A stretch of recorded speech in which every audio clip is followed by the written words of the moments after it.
Welcome back to the channel, guys. I want to first start off by thanking everyone who's been messaging me on Instagram. You guys got a lot of ideas and recommendations on what kind of videos you want to see, so I'm truly appreciative, and you guys are just as excited as me to mod this thing. So going down the list of requests, I think one of them was you guys wanted to know what I don't like about this car. The car is almost perfect. The only thing which I don't really understand, but a car having 523 horsepower from the factory should not be sounding as tame as this does. You could floor it, you could do, I don't know, drive a little spirited, but this car still sounds way too quiet in my opinion.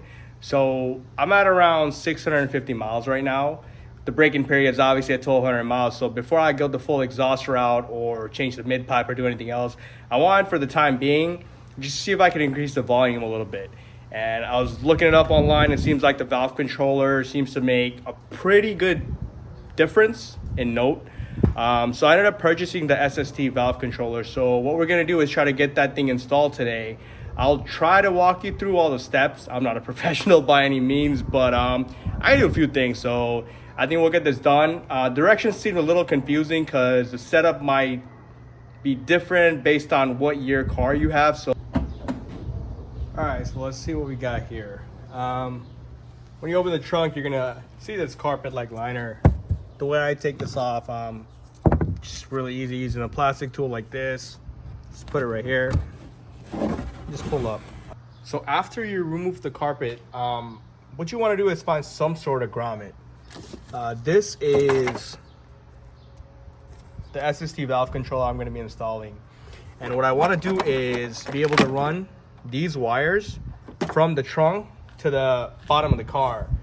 And I know a lot of people mount this thing underneath the car. There's like a plastic, they call it like a rain bucket or something like that, but I live in a snowy area. I just felt like it'd be cleaner if I could install this in the trunk, and it'll keep safe from all the elements out there and not go bad as quickly. So yeah, I want to look for a way to install this here. And I was reading online as well, depending on the car year, this right here could either be a rubber grommet, which is great for you, you just gotta slide it right through, or in my case, this thing is a pretty hard plastic. I'm just gonna drill it out. It should be a straight shot. I think there's some underspray on the bottom of the car or this gooey stuff, so a drill should go right through it and be able to expose the opening that I need. So let me grab that drill out. So I have the drill right here. I put on a 3/8 head right there. I think I have enough space. Find an extension that would be better, but I'm gonna put the camera down for a second just so I could get this out. But pretty much I want to take this and drill it right through it, and possibly I'll probably clean up some pieces, but let's see how that goes. So what I'm doing first is I'm sticking a screwdriver right in here just so I could see where the other end comes out from. I want to make sure I'm not puncturing anything or putting a hole right through whatever might be back there. But let's get on the bottom of the car and we'll see where exactly that screwdriver head came out from. Alright guys, so I got underneath the car. This is the exhaust, this is the actuator. I stuck a screwdriver through that hole and it came out right there. So it's right next to the black plastic box, so the grommet pretty much has an opening right here. Just want to show you guys that, just so you guys know exactly where you're kind of drilling into. But yeah, let me get out of here, it's too tight. So what I'm doing is taking this, I think it's a 3/8 head, and I'm just literally gonna be drilling it out. Like, I can't do this with one hand because I just want to be careful around the battery, but pretty much just gonna drill it out just like that. All right guys, so after a lot of persistence, so this is the SST valve controller. I ended up getting the entire plastic piece out. Let me show you guys what it looked like. It looked like this. So I am right now, I'm gonna fish this through just like that. So it fits easily. I'm gonna put both through, and then there's a heat shield underneath I'll pull it out from, but I need to go to Home Depot real quick to grab me rubber grommet for that, because I do not want to get any water in there. I'll probably electrical tape it on top of the grommet, but yeah, that's what it looks like. So all 4 of these are gonna drop through that hole and then come from the bottom. So I ended up just putting the car on ramps. You guys don't have to do this. I just wanted to get a little bit more space, so hopefully I could possibly show you underneath the car. But yeah, we got the car on the ramps. And what we're gonna do is take this,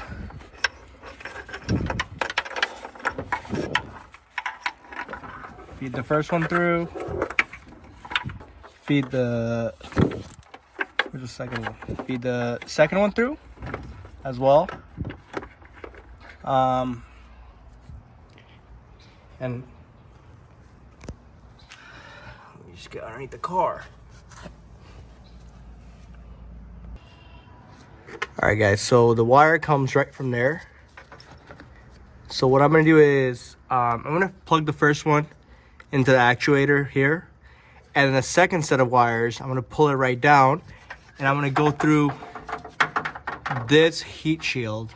I'm gonna utilize this first hole, then there's one in the middle, so we just fish it through, pop it out, push it through there, and then go all the way to the other side. So that should pretty much be fairly simple. And then you're gonna plug the actuator in on the other side and zip tie everything together, and we should be good to go.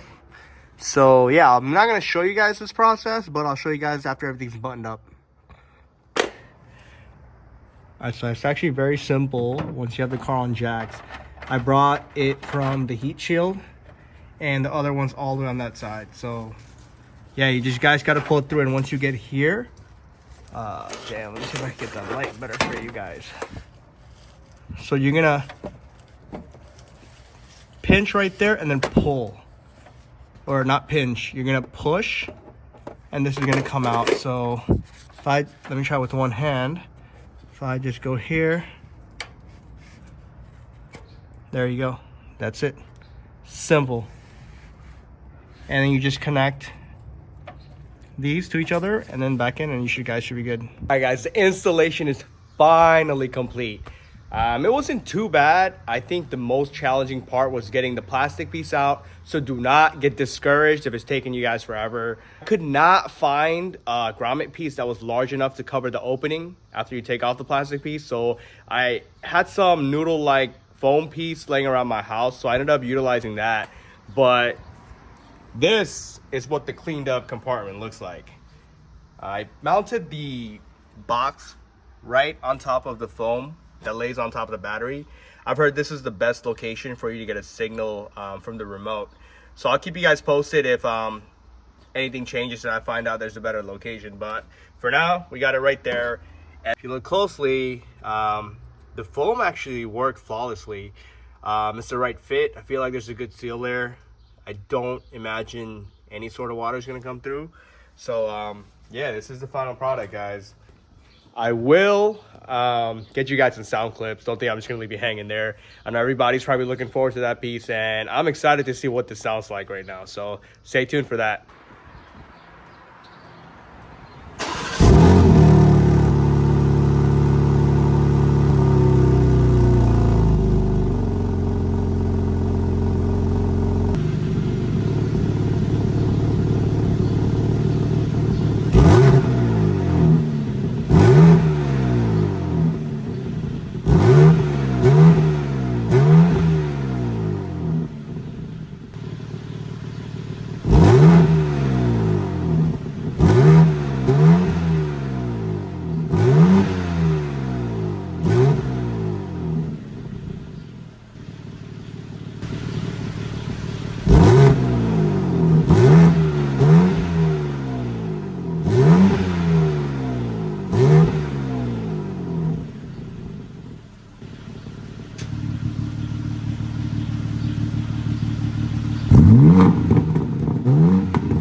Oh man. Alright, this definitely made a difference.